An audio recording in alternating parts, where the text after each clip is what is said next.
Noong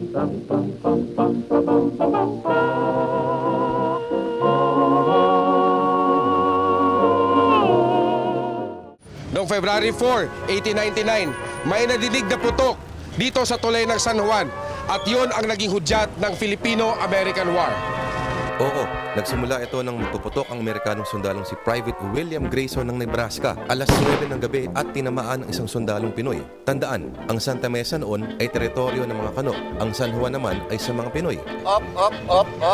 Mali ka dyan, Jun, pare. Maling-mali ka dyan. Ayon sa National Historical Institute, kinorek nila ang naging matagal ng pagkakamali ng mga historians. Hindi pala dito sa tulay na ito nadinig ang unang putok ng Filipino-American War.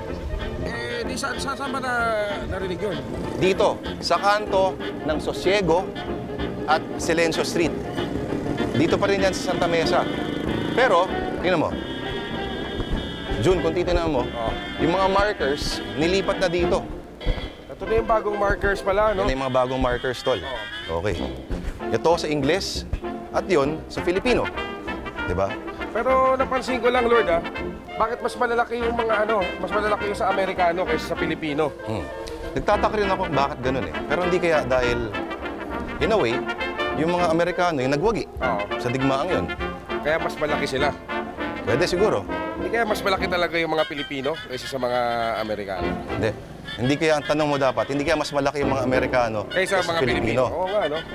Atcheche, ay mali, fail. Sa loob ng isang siglo, mali pala ang nakasulat sa ating kasaysayan. Ang tanong, paano na lang ang mga textbooks? Ngayon, updated ba?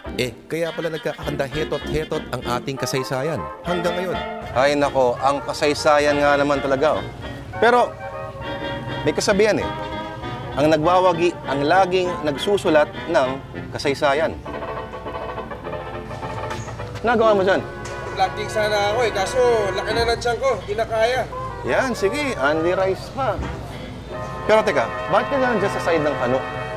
Dito na ako, sila yung nanalo Tawag natin ay Filipino-American War, di ba? Pero sa perspektiba ng Amerika, ito ay isang insureksyon, pag-aaklas, rebellion. Gets mo? Sa kanila, tayo ang mga rebelde at tulisan. Wow, tayo nang sinakop, tayo pa ang masama. Hey Joe, loko rin kayo, no? At mukhang tuloy-tuloy pa rin ang napakatamis na pagsasamahan ng Pilipinas at Amerika. Mula pa ng Treaty of Paris hanggang sa kalokohang tinatawag na benevolent assimilation, hanggang sa Balangiga Massacre, hanggang sa Commonwealth, hanggang sa pagsipa ng Senado sa mga bases noong 1991, hanggang ngayon. Bumisita sa Pilipinas ang 4 na senador ng Amerika para pag-usapan ang issue sa Spratly Islands. Uncle Sam, bakit ba hindi ka nawawala sa aming alaala? Parang unang pag-ibig na hindi malimot-limot. Paano naman kasi tayo ang pinakaunang kolonya ng Amerika? Pagdating sa giyerahan, tayo ang unig na Vietnam, Iraq at Afghanistan. Hindi ba may kasabihan, you never ever forget your first time? Kailan ba kayo babalik? Kailangan na namin ng resback laban sa kanila at sa kanila. Nga pala, may mga nag-aantay sa inyo, sabi ng ambasador nyo. Sa February 14, dito sa lugar na ito, maraming putok ang mangyayari. Bakit? Sa Mesa din naman ito